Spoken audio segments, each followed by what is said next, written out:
Hi, my name's Benji and welcome to Dice vs Cards. Today we're looking at paper towels and we're going to find out what happens when secret unit deployment, card drafting and tech trees make love and create a board game.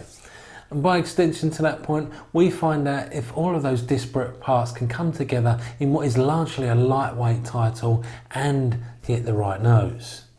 And finally, we're going to be asking around because I'm pretty sure that there's a hidden meaning in that title. So let's see how this plays and whether this could be the next game for you.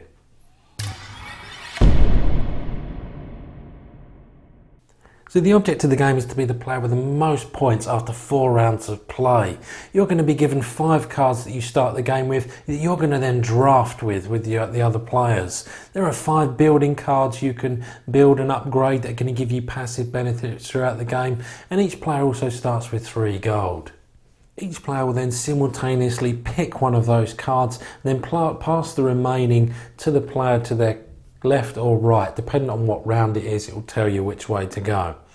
And you're going to rinse and repeat that process until you've picked 5 cards for yourself. So each card has a rather standard layout in that the cost in coins is in the top left hand corner, the strength of each card is here in the bottom in the middle, and right at the bottom is generally the type of resource they contribute or any special abilities they have. So once you've chosen your cards, you then need to choose which ones you want to deploy, and you've got 2 spaces at the back of your formation and 2 spaces at the front. So once you've decided, you'll flip them and pay the amount of coins you need to back to the bank. And it's only the cards that are at the front of the formation that are going to go to war, which is our next phase. So you simply add up the strength of all of your cards at the front. So here the Manticore would have a total of 4 because of his special ability, and the Hunter's contributing another 2. So you'll then compare your total strength to the player to your left and to your right.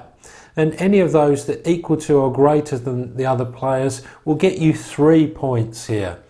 Once the war phase is ended, you then go to the income phase, and this is where you earn 2 coins plus any that you might be provided by card effects. So this is another elegant part. You'll see here the turn sequence is numbered and all of the cards have symbols on them that remind you that something might happen in that specific phase. So here, if you've got any cards that you played that benefit you in the income phase or the 4th phase, you can do that now as well. We then move to step 5, the construction phase, where you're able to build or upgrade your buildings. So this is where the cards in the back of your formation come into their own, because they generally contribute resources. So here the forest child and the woodcutter are going to generate 2 wood and 1 slab of meat. And that's going to allow you to bypass the tier 1 version of the barracks, because you just need 1 wood source for that, and immediately build a level 2 barracks, because you'll need the 1 plus 1 wood here and the slab of meat. So as soon as you do that, you can only build or upgrade 1 building every turn. And you'll then see they will generate and have passive or active effects each turn. The first time you build a level 2 building, that's going to give you 1 more slot in the front of your formation. So as you can imagine, that's quite helpful to allow you to play more cards and increase your strength in battle.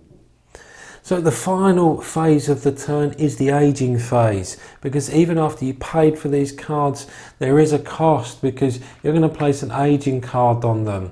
And that means they only last 2 turns generally. So if there's already an aging counter on one of your cards at this part of the turn, you'll then remove those cards from play. So every building you play after the first one is going to be a land tax. You're going to be paying gold as well as the resources you need to build or upgrade them. And these building cards, as well as many other cards you play, will give you the means to gain more points outside of winning battles.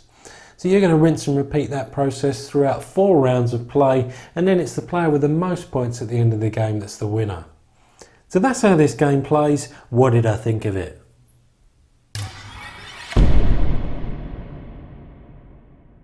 So what's so good about the game? Well, there's a few standout points. One is the turn sequence. It's so straightforward and everything you play has a reminder for you. This does this in this part of the turn. I can't see how you could better execute this type of thing. And then when we talk about secret unit deployment, you've got 2, maybe 3 up the front when you upgrade, and 2 at the back, and the 2 at the back are your support units, the 2 up front are your battle units. Just fits perfectly. When you align it then with the drafting, you've really got to min-max how you're going to use your largely meager resources throughout the game to place your units in the position you need to for maximum impact. Then the fact that it's lightweight nature, so it's got a wonderful learning curve. You're going to get this to the table quickly, but that lightweight nature belies its complexity, because this is a game of strategy. This is a game where you've got to draft well and you've got to min-max every little thing you do to get the most amount of points. So it's a nice blend that you're going to get this to the table very easily, but there's a high ceiling for in terms of tactics and strategy. What's not so good about the game? Well, there's no real wow factor here. None of your terms feel like, yes, I've achieved something. You kind of just meander through each round, chipping away at the score and everything, and it just feels a little bit constrained there, and you want to fly with your game plan. It never quite lets you. And part of that reason, I think, is that discarding down, only keeping 1 card from between turns, is just adding to that restriction.